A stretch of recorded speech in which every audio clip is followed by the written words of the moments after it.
My take, looking at the data, is that subject line is not what will determine if you have a great open rate or not. Full stop.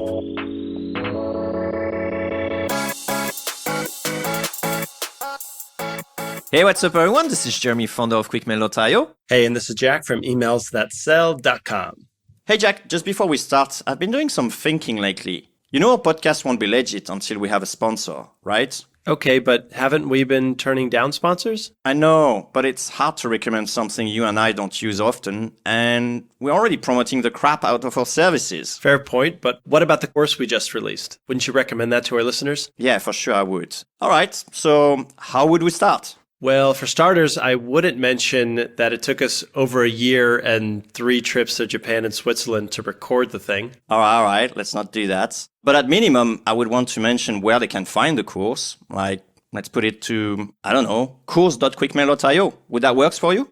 It works, and then I could share what a few of those early students had to say about it. Like the one from Damien, who said it was by far the best course on cold outbound I've ever taken.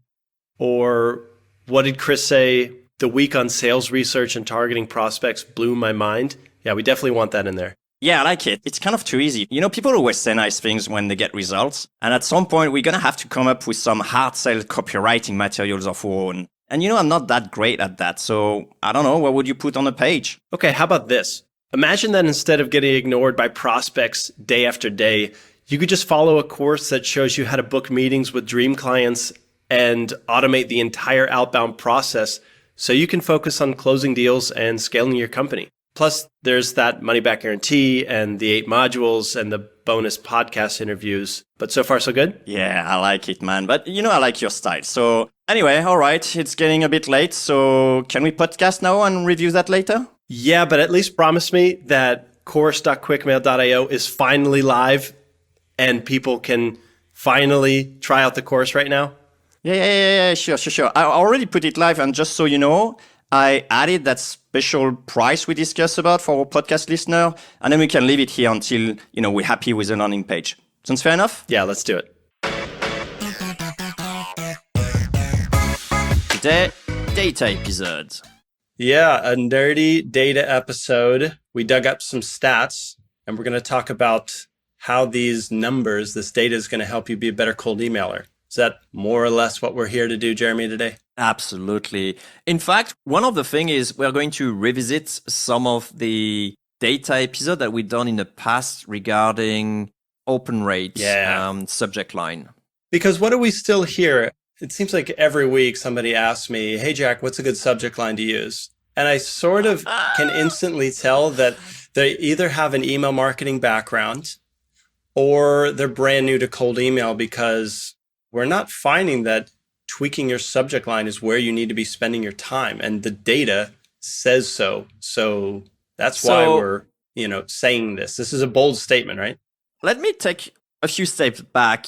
I've been writing almost actually more than my original book on a blog article just purely about cold email. And you can get it if you're interested, quickmail.io/cold-email. And then you'll get that massive article. And part of it, because I'm touching every subject about cold email, so it's like a really comprehensive guide, then part of it is obviously, subject line. And I was going with my data, which is basically people are stressing way too much about, what subject line they should use versus looking at the deliverability or whatever. And I thought, for me, it's like case closed. This is done. Let's move on. But we had a recent interview, I think, with Pep. Yeah. And he was just mentioning about no, super important subject line, whatever. And I was like, oh, okay. I started, doubting. Jeremy's talking about Pep Laha from CXL, Conversion That's Excel. right. If you're curious, go a couple episodes back. But go ahead, Jeremy. And so, I was like, I'm a type of guy that actually kind of doubts in a healthy doubts, which means I'm not, really strongly opinionated. Well, I'm opinionated, but I'm happy to switch gears and switch my point of view if I'm proven wrong. This is fine. I'm wrong most of the time anyway. Right.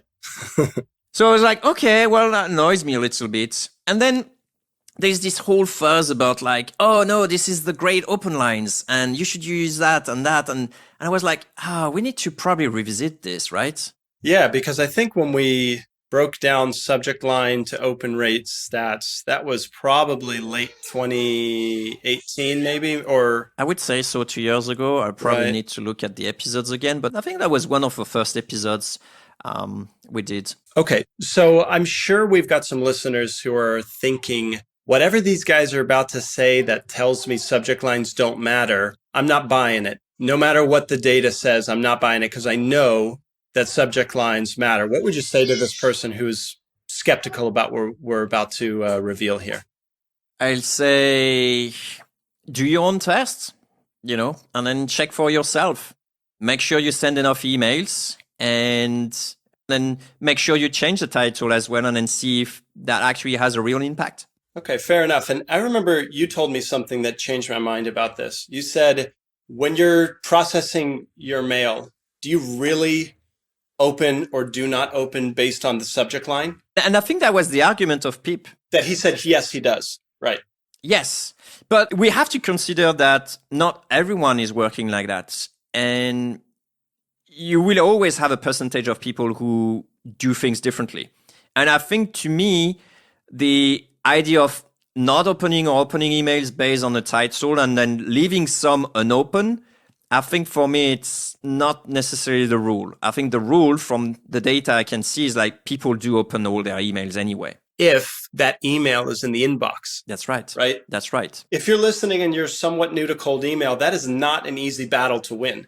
To get into the inbox, you have to do a whole lot of things correctly from a deliverability standpoint that I think is an underrated conversation where subject lines is a much more compelling matter or a much more popular subject to discuss among marketers and salespeople, when the reality we're here to show you is far more important to worry about deliverability. So with that, it might be time to pull up some data. Yeah, Jack, it's catchy, it's sexy. It's like, use this subject line, the 10 best subject lines you can use. And, we could do clickbaits like that. Actually, this is the thing that we did. We spent like an hour and a half before this cast just looking at data together. And then we were like, all right, let's look at the best open rate subject lines. And so we looked at it and you have the classical, quick question, whatever. And then we say, but hold on a second. We don't want to do a survivor bias here. Let's look at the 10 worst performer. And again, you got the same ones pretty much.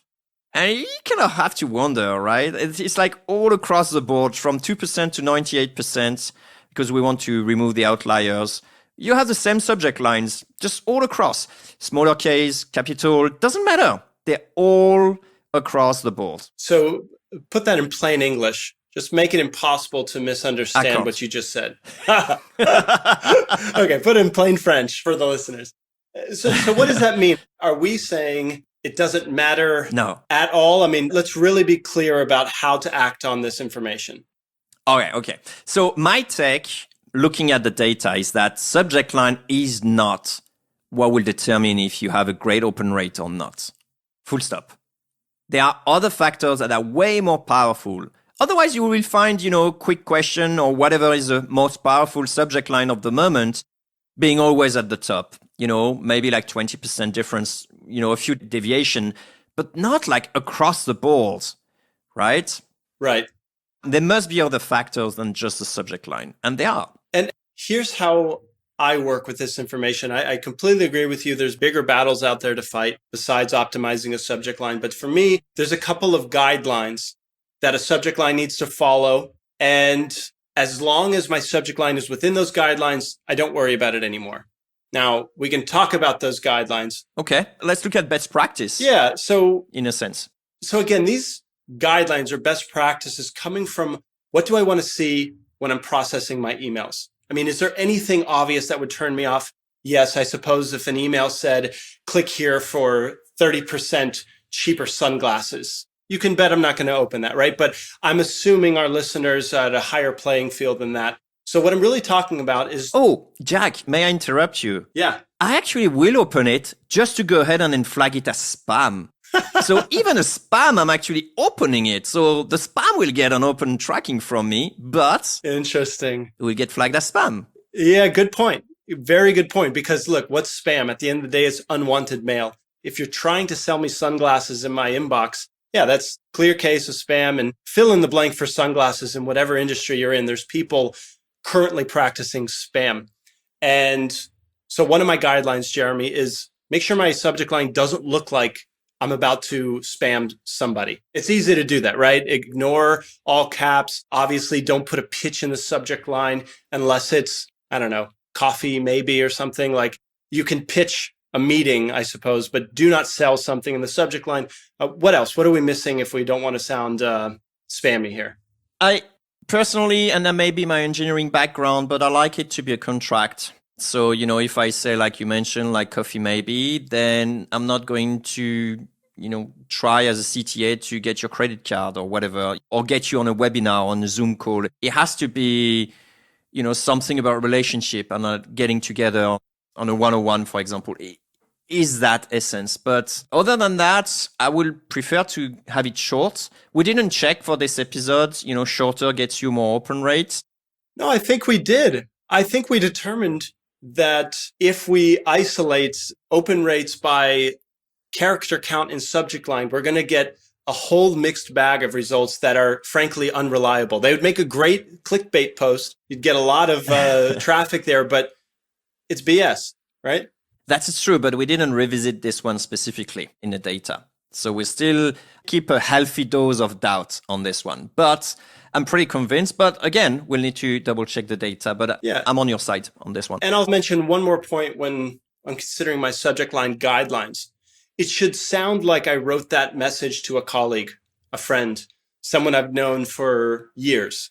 I'm not sure if that would work in Germany to a C-level executive because they're very formal in that country.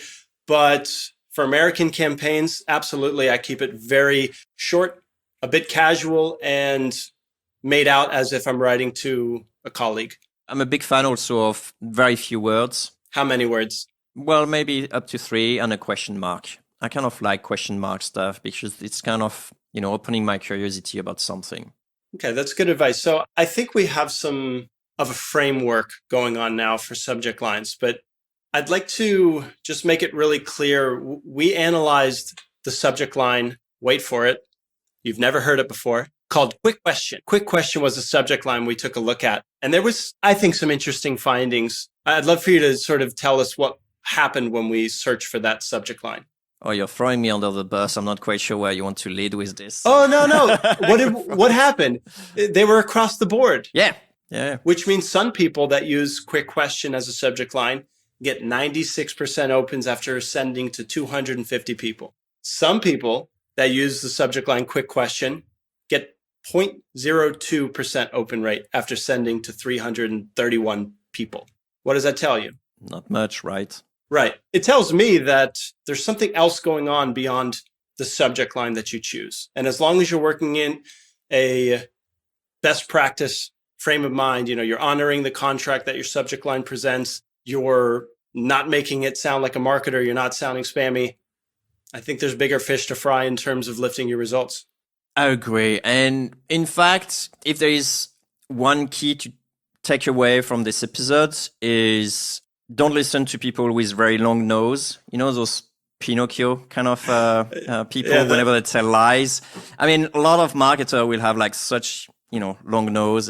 It's reminding me of the Seth Godin book, All Marketers Are Liars. And he's got a Pinocchio nose there. That's perfect. So that's right. Yeah, but look, the temptation is write about subject lines. I can remember a couple years back, Discover.org featured an email that you and I sent to get meetings in Japan. And it was, I'll never forget it. It was the third most shared article 2 years ago. And the subject line that they put for the article was, this email got 70% open rate. And the whole article was just about how we booked meetings through cold email.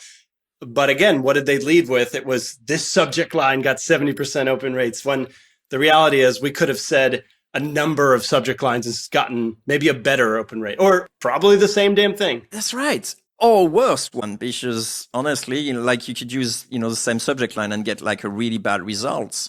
So first 70% is not that exceptional. in terms of open rate. It may be in the marketing world where they used to have like 2 or 3%, but for us as cold emailer, this is not necessarily out there. It is feasible with a good, sender reputation.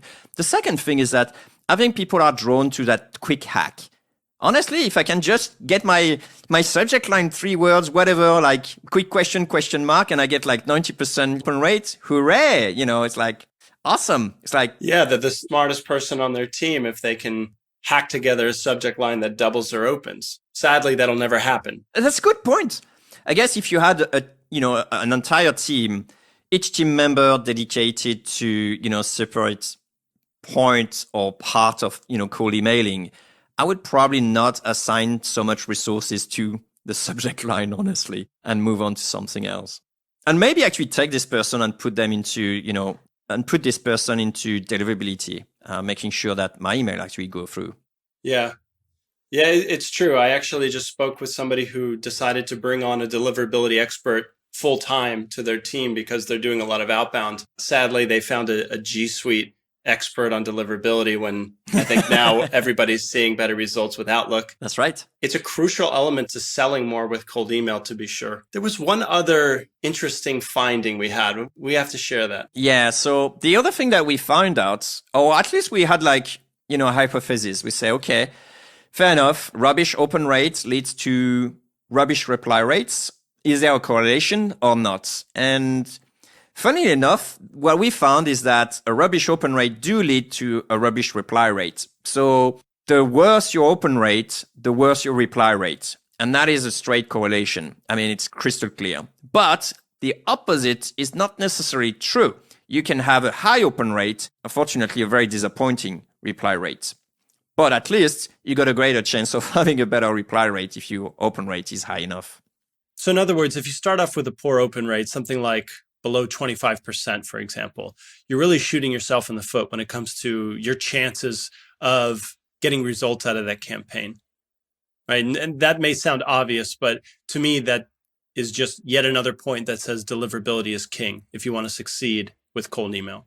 Yeah, and like everything, this is not the one metric. It's a combination of a lot of things because, like we mentioned, if you got a high open rate, it's pretty much just a door opener, but it doesn't actually mean you're going to get replies or not. It's the top of the funnel.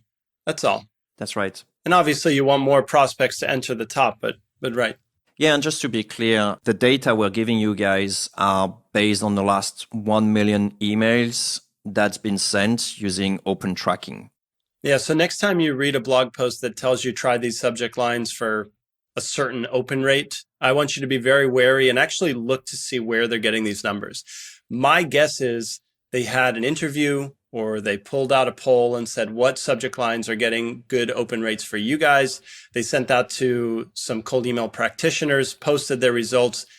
But the problem is you don't have their inbox, you don't have their sender reputation. Therefore, you won't actually have any help from reading that post.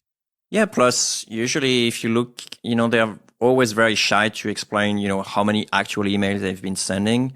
And sometimes you hear ridiculous thing. I mean, for me as a developer, it really get under my skin, but you hear people just saying, out of those 20 email subjects we tested, and they tested like based on, 50 prospect for each email, it's just like, it's not going to actually get you very far in terms of real numbers. And you're going to have lots of false positive. Right. And I think there's two reasons why maybe Jack and Jeremy are the ones in the subject lines are less important than deliverability corners. A, it's not that appealing. It's definitely not clickbait to say study deliverability if you want to succeed.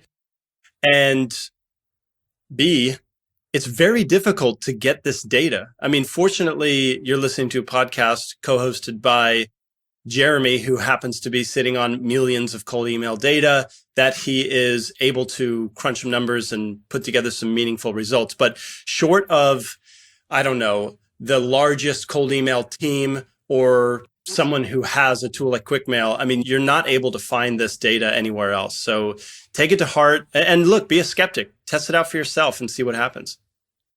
Yeah, it makes me think about, it's like, hey, how do I get a 6-pack and whatever? It's like, yeah, it's hard work, man. There's no like magic pill, it's not like That's right. swallow this and then tomorrow you got your six pack. Just it's like, go on the Red Bull wake diet. up every morning, work hard, get a good diet. It's like, yeah, sure, it's not fun, but anyway. That's right. Eat your spinach, cold emailers out there. So let's wrap up the episode with a couple of takeaways. It's about, yes, subject lines. Jeremy, while you were digging through your data, did you glean any tips that you can share with us on what's working right now in the world of cold email? Jack, you're so funny. You know the answer. So, it's a setup softball question. Let's hear it.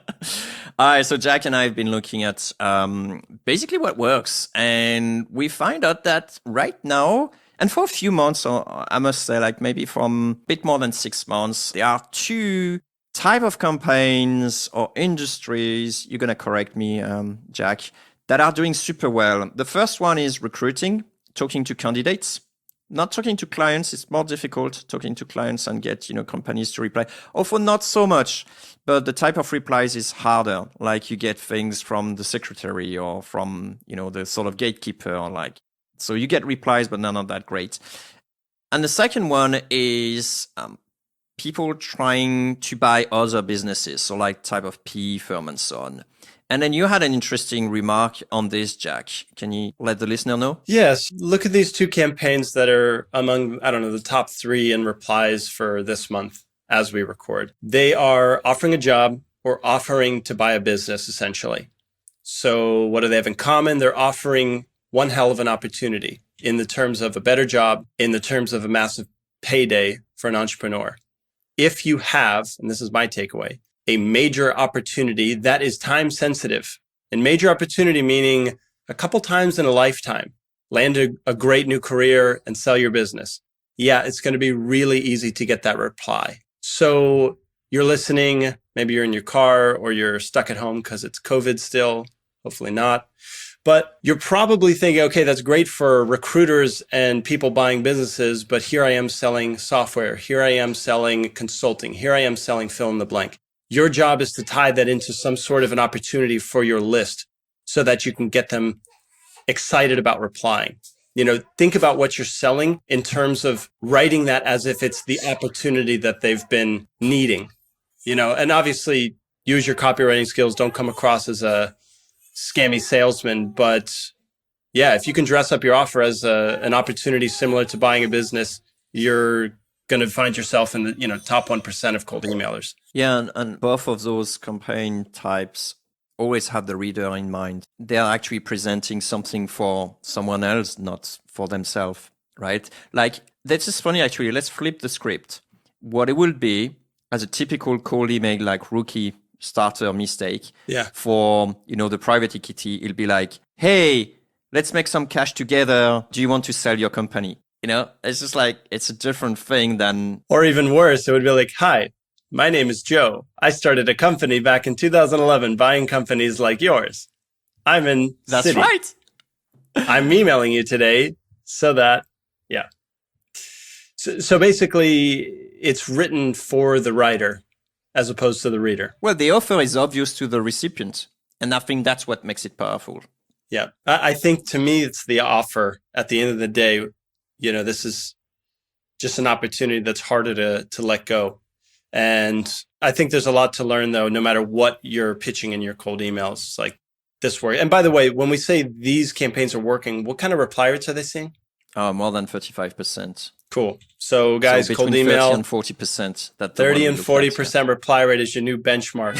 Go send some cold emails. Let's wrap this up, Jeremy. A couple of takeaways here. Focus on deliverability, subject lines. Not so much, as long as your subject lines follow guidelines. And then one more takeaway is figure out, while you write for your prospect, not yourself, figure out how you can word that in such a way that this opportunity comes very clear to the prospect. Great takeaway, Jax. And for me, it'll be to spend way more attention to what really matters and what really has an impact at the end. And subject line is clearly not the one that is having the biggest impact on your cold email campaign. So please make us a favor. Stop talking about it like for ages on the internet and don't even search for it, please.